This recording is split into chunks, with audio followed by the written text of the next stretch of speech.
প্রতিদিনই ভাবি যে স্কুল থেকে যাওয়ার সময় ওদের জন্য কিছু কিনে দেব, তো হয়ে ওঠে না। তো আজকে ভাবলাম যে আজকে কিছু না কিছু নিয়েই যাব ওদের জন্য। নমস্কার বন্ধুরা, কেমন আছো সবাই? আশা করছি সবাই অনেক অনেক ভালো আছো।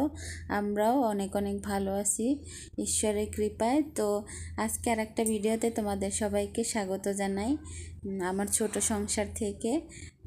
তো আজ আমরা এখান থেকে প্রতিদিন স্কুলে যাই বাবুকে নিয়ে। তো দেখলাম যে একটা কুকুরের 6টা বাচ্চা হয়েছে। তো বাচ্চাগুলো এত সুন্দর হয়েছে, ওদের একটু যত্ন নিলেই আরও সুন্দর হয়। কিন্তু সবাই তো করে না, কিছু কিছু মানুষ আছে পশু পাখি পছন্দ করে, আবার কিছু কিছু মানুষ আছে দেখলেই মারতে যায়, এরকম স্বভাবের লোক আছে। তো আমার দেখলে ভালো লাগে যে পশু পাখিদের খাওয়ানো, এগুলো আমার ছোটোবেলা থেকেই ভালো লাগে কেন জানি।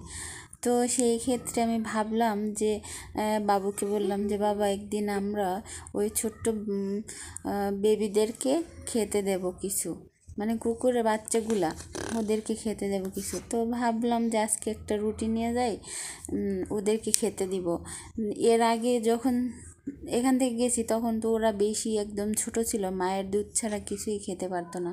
এখন একটু বড় হয়েছে, তো এখন ভাবলাম যে এখন হয়তো বা রুটি খেতে পারবে, রুটিটা নরম হয় সেজন্য। তো আজকে আমি আসার সময় একটা রুটি নিয়ে আসছি, ছেলেকে স্কুল থেকে নিয়ে যাব তখন। তো আজকে আর ওই বাচ্চাগুলিকে দেখতে পাইলাম না আসার সময়।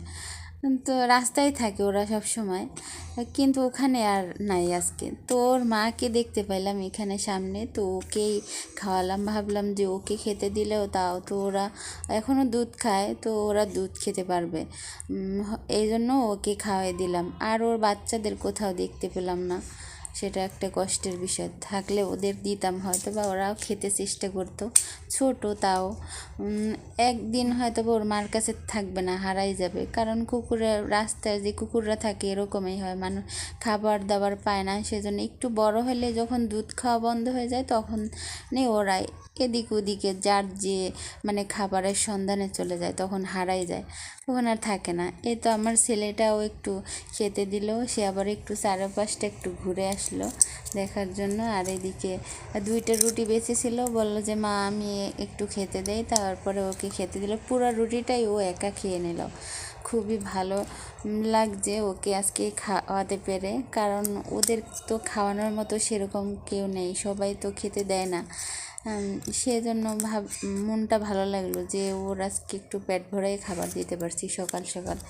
তো পুরো রুটিটাই একদম বসে বসে খাইছে সুন্দরভাবে। খাওয়া কমপ্লিট হয়ে গেছে, এই একটা রুটি দিলেই শেষ খাওয়া। দেখো ও কিন্তু একটু রুটিও নষ্ট করে নাই, পুরোটাই খাইছে। কারণ কতদিনের অভুক্ত জানি না, সব পশু পাখিদের তো সবাই খেতে দেয় না, এটাই হলো মানুষের, কিছু কিছু মানুষের স্বভাব আছে।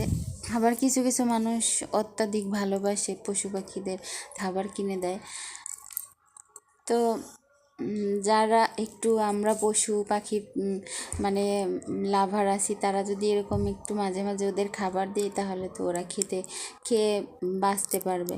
আর এদিকে একটু চারিদিকে পরিবেশটা তোমাদের দেখিয়ে দিলাম, কত সুন্দর। দেখো গ্রামের একটা পরিবেশ। আমরা যেখান থেকে স্কুলে যাই সেইখানটা, এটা ভিতরের রাস্তা, এখান থেকেই প্রতিদিন যাই, কারণ এখান থেকে গেলে একটু রোদ টোদ কম পাওয়া যায় সেই জন্য। আর এদিকে ছেলেও টুকটুক করে হাঁটতেছে, আবার এদিকে আমিও হাঁটতেছি, মা ছেলে দুজনে মিলেই। তারপরে যেতে যেতে দেখলাম সামনে গিয়ে বাবু বলল যে মা দেখো ওই বাচ্চাগুলি এইখানে, একটাকে এইখানে দেখলাম যে এইখানে ঘুমিয়ে আছে। আমি যখন গেছি স্কুলে তখন ছিল না ওখানে, তো কোথা থেকে যেন আসছে, এখানে শুয়ে আছে। দেখো কত সুন্দর। থাকলে আহারে ভাবলাম যে রুটিটা থাকলে তাহলে ওদেরকেও একটু খেতে দিতে পারতাম, ভালোই লাগতো। তারপরে তোমার দেখো এই যে যাওয়ার পাশে একটা পুকুর আছে, পুকুরে কত সুন্দর হাঁস, একদম গ্রামের মতো মনে হইতেছে, গ্রামের পরিবেশ। আর এদিকে দেখো যাকে আমরা খাওয়াইছি সে আমাদের এখন সঙ্গেই চলে আসছে। আর এইখানে দেখো ওর আর যে বাচ্চাগুলি সেইগুলি এইখানে ঘুমিয়ে আসছে, কত সুন্দর দেখো, একটার গায়ের উপর আর একটা শুয়ে আছে। এরকম হয় যে ভাই বোনের যেরকম মিল বন্ডন হয় না, বন্ডিং হয় সেরকম। তো এখানে দেখো কত সুন্দর করে ওরা একদম ঘুমিয়ে আছে, শীত তো এই কারণে একজনের গায়ের উপর আরেকজনে উঠে ঘুমিয়ে আছে।